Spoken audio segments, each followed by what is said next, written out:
Good evening students. आज हम बात करेंगे मोस्टेस प्रमेय की या मोस्टेस थ्योरम की। सुप्रीमम और इंफीमम की बात करनी पड़ेगी।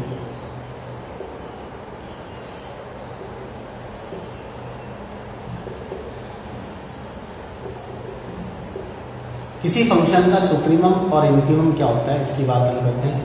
तो सबसे पहले हम बात करते हैं, माना कोई फलन है f,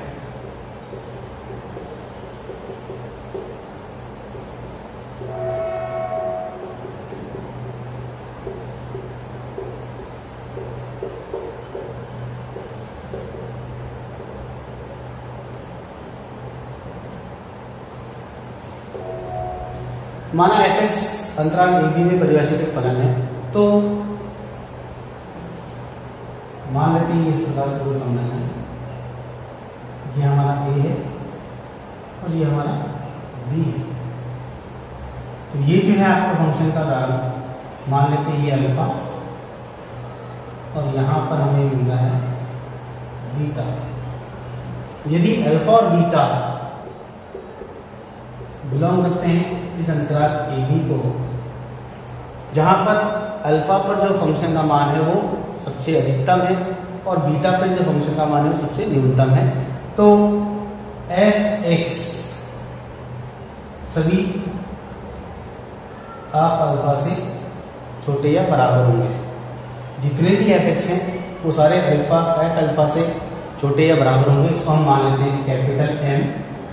और ऑल f(x) ग्रेटर देन और इक्वल टू f बीटा, इसे हम मान लेते हैं स्मॉल m। यदि सारे f(x) f अल्फा से छोटे या बराबर होते हैं तो इस अल्फा को हम, इस अंतराल का एक ऐसा मान है अल्फा जिस पर हम फंक्शन का जो अधिकतम मान प्राप्त होता है, तो f अल्फा को हम कहेंगे इस फंक्शन का सुप्रीमम। तो सुप्रीमम ऑफ x हो गया m, यहाँ पर ये अल्फा है। इसी प्रकार से ये सारे f(x) यदि f बीटा से बड़े या बराबर होते हैं तो इस f बीटा को हम कहते हैं इंफीमम, और इसे रिप्रेजेंट करते हैं स्मॉल m से, इसे लिखते हैं f और बीटा। तो ये हमारा सुप्रीमम ऑफ द फंक्शन और इंफीमम ऑफ द फंक्शन होता है।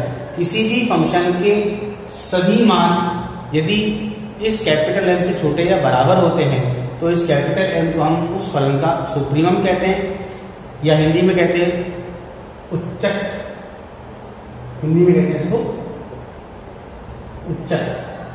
और इसी प्रकार से यदि सारे f(x) के मान इस f बीटा से बड़े या बराबर हैं तो इस f बीटा को हम उस फलन का इंफीमम या निम्नक कहते हैं। इसे supremum of f(x) capital M और इंफीमम ऑफ f(x) स्मॉल m द्वारा व्यक्त करते हैं। अब हम बात करते हैं मोस्टेस प्रमेय की। मोस्टेस प्रमेय में क्योंकि हमें उच्चिष्ट और निम्निष्ट या उच्चक और निम्नक की बात करनी पड़ेगी, इसीलिए पहले हमें उच्चक और निम्नक को समझना पड़ा। मोस्टेस प्रमेय का कथन है, यदि फलन f संवर्त अंतराल a b में संतत हो तो वह उस अंतराल में कम से कम एक बार अपने उच्चक तथा निम्नक को ग्रहण करता है। अर्थात if function is continuous in interval close interval a b, then it will attains at least once its supremum and infimum। अब हम प्रमेय को सत्यापित करते हैं। माना f(x) a b में संतत है, तो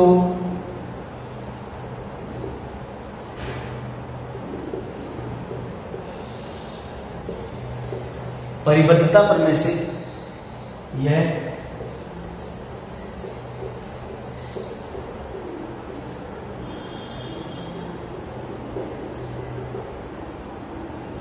परिबद्ध होगा। हमने मान लिया कि f(x) अंतराल a b में संतत है, तो परिबद्धता प्रमेय से ये हमेशा परिबद्ध होगा इस दिए हुए अंतराल में। अब हम मान लेते हैं हमें सिद्ध करना है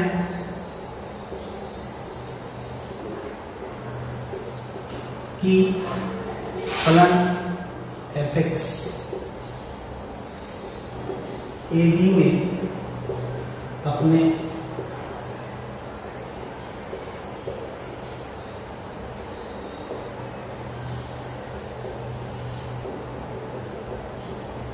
करता है।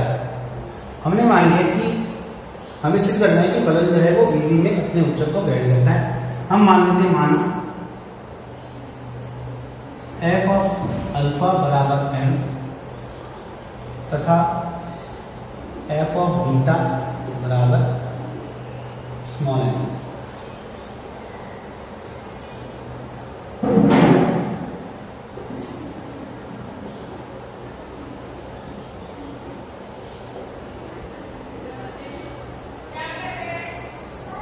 हमने माना कि एफ अल्फा जो कैपिटल एम है और एफ बीटा स्मॉल एम है, जो कि ये उच्चक है और ये निम्नक है।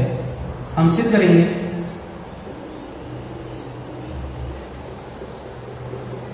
कि अल्फा बीटा जो है वो ए बी के एलिमेंट्स है।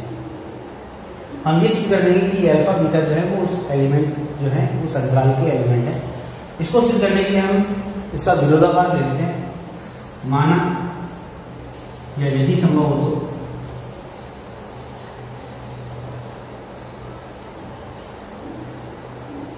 माना alpha does not belongs to A B.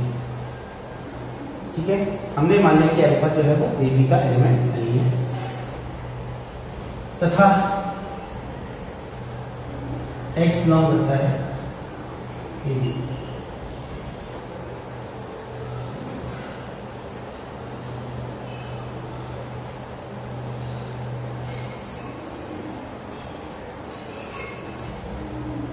X अगर ए बी का एलिमेंट है और तो एफ एक्स जो होगा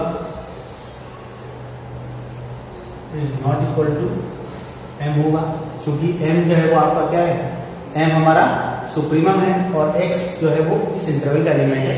हमने कहा है कि हमने माना कि यदि संभव हो तो माना कि अल्फा जो है वो ए बी का एलिमेंट नहीं है और एफ अल्फा बराबर एम है, तो हमने मान लिया F X is not equal to M. That implies M minus F X not equal to 0। चूंकि m हमारा कांस्टेंट फंक्शन है, चूंकि m अचर है अतः संतत होगा। चूंकि अचर फलन हमेशा संतत होता है तथा यहां पर ये m जो है अचर फलन है और fx जो है वो दिया गया है कि संतत है, तो इनका अंतर भी संतत होगा तथा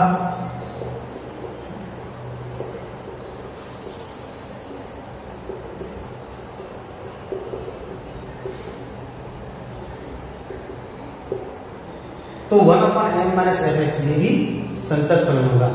संतत है तो तथा परिबद्ध होगा। संतत है तो परिबद्ध भी होगा परिबद्धता प्रमेय से।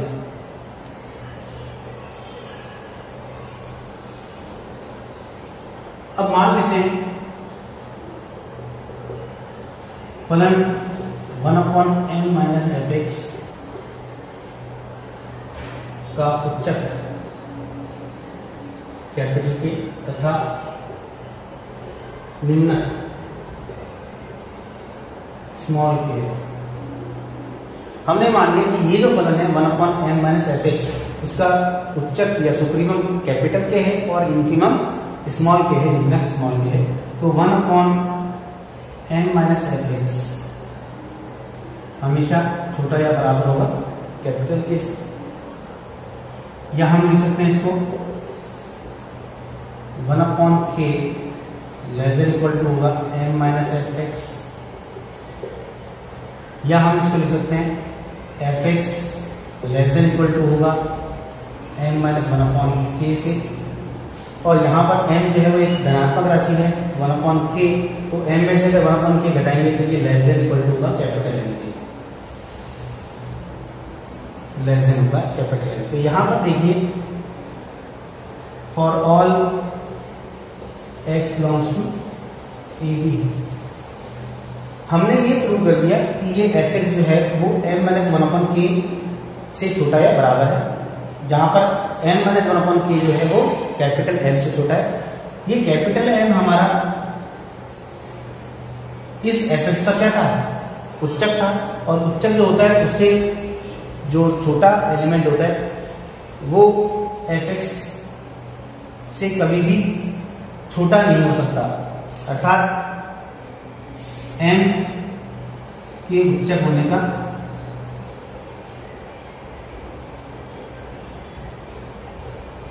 विरोधाभास है।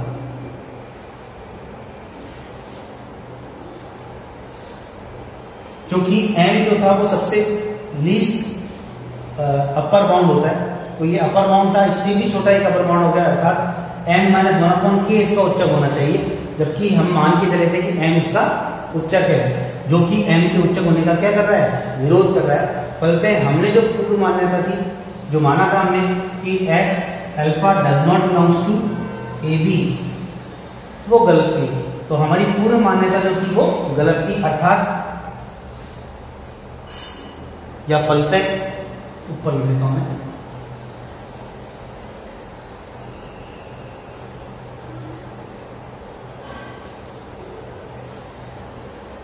फलतः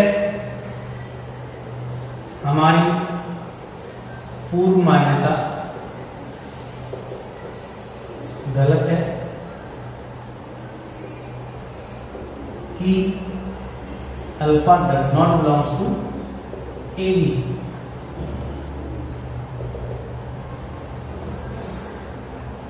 अतः अल्फा बिलोंग करेगा AB को, अर्थात f alpha equals to m होगा जहां अल्फा AB का अवयव है, अर्थात m जो है वो उसका उच्चक था, और उच्चक हमें हमेशा ऐसी वैल्यू पर, ऐसे वेरिएबल पर मिलेगा जो कि a और b के मध्य में विद्यमान होगा। इसी प्रकार से हम यह भी सिद्ध कर सकते हैं कि जो फलन है उसका निम्नक भी a और b के मध्य में किसी एक अवयव पर प्राप्त होता है। ये हमारी मॉस्टेस प्रमेय थी। मॉस्टेस प्रमेय के बाद हम अगली कक्षा में बात करेंगे कुछ उदाहरणों की और डिफरेंशिएबिलिटी की। Thank you.